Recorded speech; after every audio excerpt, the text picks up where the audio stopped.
Semangat pagi ibu-ibu. Kadang-kadang kita terkendala dengan banyak sampah di sekitar rumah kita ya.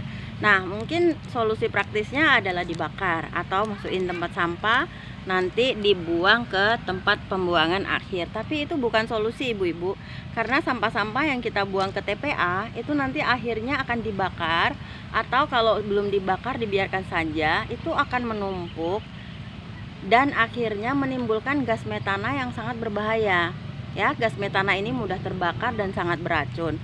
Lalu bagaimana dong solusinya ya dengan sampah-sampah plastik yang di sekitar rumah? Kalau kita bakar bagaimana? Kalau kita bakar itu akan menimbulkan gas dioksin yang juga beracun bagi pernafasan, apalagi kalau di sekitar rumah kita banyak anak-anak kecil. Jadi ini juga bukan pilihan yang bijak ya ibu-ibu. Nah, sekarang bagaimana dong? Ada satu pilihan lain yaitu EcoBrick.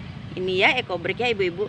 Nah, sebenarnya apa sih EcoBrick ini? EcoBrick ini adalah sampah-sampah plastik yang kita masukkan ke dalam kontainer berupa botol bekas plastik juga ya. Nah, sampah-sampah ini kita masukkan, kita rapatkan, ditekan, kemudian kita bisa gunakan hasilnya ini untuk sesuatu hal lain yang berguna, misalnya sebagai bangku-bangku taman, kursi-kursi taman, alas-alas pot bunga, atau bahkan lemari, atau bahkan rak-rakan untuk tempat-tempat bunga ya. Kalau ibu-ibu cek di internet, ada banyak ide-ide kreatif untuk pemanfaatan EcoBrick ini.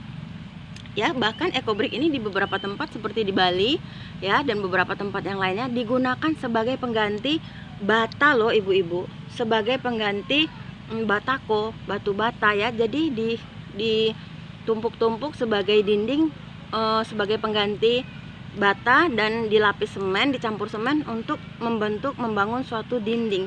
Bahkan bisa dibikin sampai jadi rumah ya. Bisa cek semuanya di internet, ada banyak sekali ide-ide kreatif ya ibu-ibu. Nah, sekarang bagaimana caranya? Caranya adalah plastik-plastik bekas, sampah-sampah plastik ini kita masukkan ke dalam botol ya. Ini perlu konsisten ya ibu-ibu ya. Kita masukkan ke dalam botol, kemudian kita tekan-tekan menggunakan alat yang tajam, bisa kayu atau obeng ya ibu-ibu ya, atau besi. Kita tekan-tekan, dipadatkan sampai mengisi semua ruang di dalam botol plastik ini ya. Setelah padat ya. Ini bagaimana kita tahu kalau padat? Kalau ditekan begini nggak bisa ibu-ibu ya, ditekan gini nggak penyok. Nah, itu berarti dia sudah terik, sudah padat. Nah, ini saya contohkan punya saya, ini padat sekali ya ibu-ibu ya, sampai ditekan nih sampai keras nih, nggak bisa penyok. Kalau dia belum padat, ini yang seperti ini ya, di sini bagian sini belum terlalu padat, ini ditekan masih bisa. Nah, ini masih bisa kita isi lagi ya. Semua plastik boleh, semua plastik yang tidak bisa didaur ulang kita bisa masukkan ya. Nah, sebenarnya bisa digunting-gunting untuk supaya lebih rapat, tapi kadang-kadang kita ibu-ibu di rumah kan nggak sempet mau gunting-gunting ya toh, jadi dimasukkan aja langsung.